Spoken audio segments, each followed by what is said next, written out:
Syed Muhammad Naqib Alatas, ilmuwan Indonesia yang mendirikan sebuah institut di Malaysia, pernah menyampaikan bahwa ilmu itu terdiri dari dua kategorisasi. Pertama, iluminasi. Yang kedua adalah ilmu sains. Iluminasi itu dalam bahasa lain itu adalah makrifat. Jadi ilmu itu ada ilmu yang bersifat ma'rifat dan ada yang bersifat sains. Nah, yang ma'rifat itu adalah ilmu-ilmu yang kajiannya bersifat wahyuniyah, bersifat ilahiyah. Jadi segala ilmu yang disampaikan oleh Allah langsung kepada makhluknya, dalam hal ini adalah yang layak mendapatkan iluminasi atau ilmu ma'rifat adalah nabi, para rasul gitu ya, yang mendapatkan ilmu secara tiba-tiba.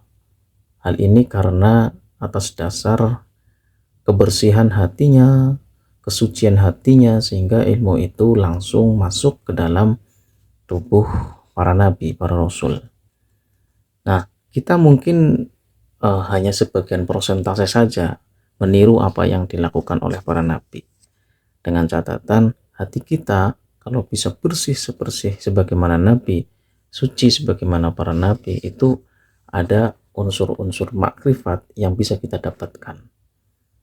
Untuk yang sains ini lebih bersifat kepada hal yang bersifat logis ya, analitis, kritis, dan seterusnya.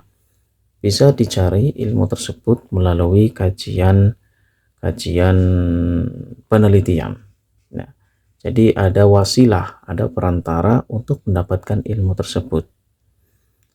Nah, untuk iluminasi ini ya, dalam istilah lain sebagaimana menurut Imam Al-Ghazali, ini Naqib Alatas itu juga sebenarnya ada sedikit terpengaruh terhadap pemikiran Al-Ghazali yang mengatakan bahwa Al-Ghazali itu ada dua kategorisasi, yaitu ilmu mukasyafah ya, ilmu yang didapatkan melalui ritual-ritual tertentu, mulai dari takhalli, tahalli, dan tajalli. Ketika sudah membersihkan diri, kemudian melakukan hal-hal yang untuk menghiaskan diri ya, membersihkan diri dari dosa, kemudian menghiasi diri dengan mengkaji ilmu ya, tahalli namanya, maka dia akan tajalli, akan nembus pada titik mukasyafah. Maka disitulah perolehan ilmu laduni bisa didapatkan oleh orang tersebut. Nah, yang kedua menurut Al-Ghazali itu selain mukasyafah itu adalah ilmu muamalah. Sebenarnya ini tidak beda jauh dengan ilmu sains ya, yang dilakukan melalui amaliyah-amaliyah anggota tubuh kita. Kita ingin mengetahui tentang bagaimana hujan. Nah, bagaimana hujan itu bisa terjadi? Itu karena ada faktor alamiah ya, yang bisa kita amalkan ilmu-ilmu tersebut melalui kajian saintifis misalkan ya. Jadi pada intinya ilmu itu memang ada dua kategorisasi semacam ini. Imam Al-Ghazali berangkat dari mukasyafah dan muamalah ini, kemudian dirincikan lagi, didetailkan lagi, ada yang namanya ilmu fardu ain. Kemudian ada juga yang namanya fardu kifayah. Ya, fardu ain itu suatu yang wajib dilakukan oleh semua orang yang bisa mengantarkan dirinya untuk menemui Tuhan Yang Maha Esa, Allah Subhanahu wa taala, melalui kajian mukasyafah ini ya. Nah, sebenarnya melalui kajian muamalah ya, yang diniati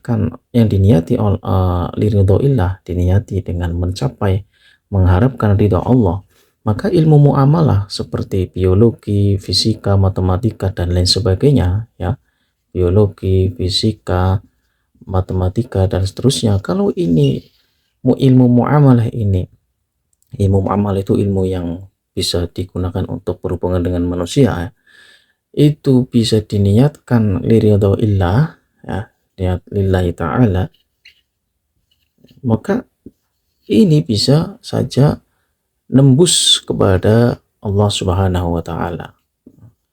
Bisa saja ini bisa menjadi nilai muamalah atau amaliyah yang menuju pada derajat mukasyafah. Karena segala ilmu yang dilakukan, yang dicari oleh orang tersebut adalah melalui rangkaian atau perantara-perantara yang semuanya diniati lillahi ta'ala. Sehingga ilmu biologi, fisika, matematika misalnya ya, yang dianggap oleh Imam Al-Ghazali ini sebagai ilmu fardu kifayah, bisa saja ini fardu kifayah yang bisa mengantarkan pada derajat mukasyafah, derajat lillahi ta'ala. Ya, kalau yang fardu ain itu kan ya biasanya fikih ya, fikih, ilmu-ilmu keislaman yang mengantarkan dirinya nanti bisa mencapai derajat orang muslim dan mukmin sebagaimana rukun Islam itu dan rukun iman. Ini fikih tauhid begitu ya. Ya, dianggap ini adalah ilmu fardu ain. Imam Al-Ghazali membedakan dua ini bukan berarti kemudian mendikotomi ya. Bukan berarti dikotomi atau membedakan. Walaupun ada sebagian orang yang mengklaim bahwa Al-Ghazali itu adalah tokoh utama yang menjadikan pemisahan ilmu antara ilmu dunia dan ilmu agama. Ilmu dunia berangkat dari fardu kifayah, ilmu akhirat atau agama berangkat dari fardu ain. Tetapi sebenarnya Al-Ghazali itu adalah ingin menyatukan, membedakan tapi menyatukan begitu ya. Membedakan dua kategorisasi ilmu ini, tetapi dengan maksud adalah menyatukan satu garis menuju Allah Subhanahu wa taala. Kalau kita lihat pada kajian Al-Qur'an ya, Iqra, surat Iqra ya. Bismi rabbikal ladzi khalaq, khalaqal insana min 'alaq. Min 'alaq begitu. Ya. Al-Quran sebenarnya sudah mengisyaratkan pertama kali disiplin ilmu yang dibahas itu adalah alaq. Alaq ini menginterpretasikan ilmu biologi misalkan. Nah, dari segumpal darah. Gumpal darah itu ilmu-ilmu yang biasanya dikaji di dalam disiplin ilmu biologi. Nah, kalau kita melihat ayat ini, maka sejatinya Al-Quran itu sudah memberikan fasilitas ya, mediator terhadap ilmu-ilmu yang fardu kifayah ini. Maka dari itu Al-Quran adalah kitab suci yang menaungi semua ilmu-ilmu, semua kategorisasi ini, baik fardu ain ataupun fardu kifayah, baik ilmu mukasyafah atau muamalah, makrifat atau sains, ilmu yang berbasis sains.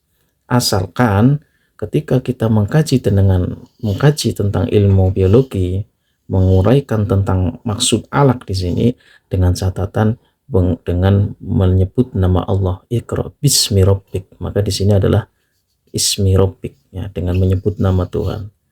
Ketika kajiannya biologis tetapi tidak menyebut nama Tuhan, tidak menyebut nilai-nilai Islami, hanya menguraikan dari sudut ilmu biologi secara murni tanpa disandingkan dengan nilai Islami, nilai religius ya, nilai ilahiyah, maka bisa jadi itu adalah ilmu sains yang tidak bisa menuju pada derajat lillahi ta'ala. Nah, inilah yang mungkin yang kemudian Al-Ghazali memfasilitasi adanya ilmu dunia. Kalau tidak dengan bismi rabbik, maka alaqun ini adalah ilmu yang bersifat sains belaka, bersifat fardu kifayah belaka, tidak bisa menjadi perantara menuju surga. Kira-kira begitu.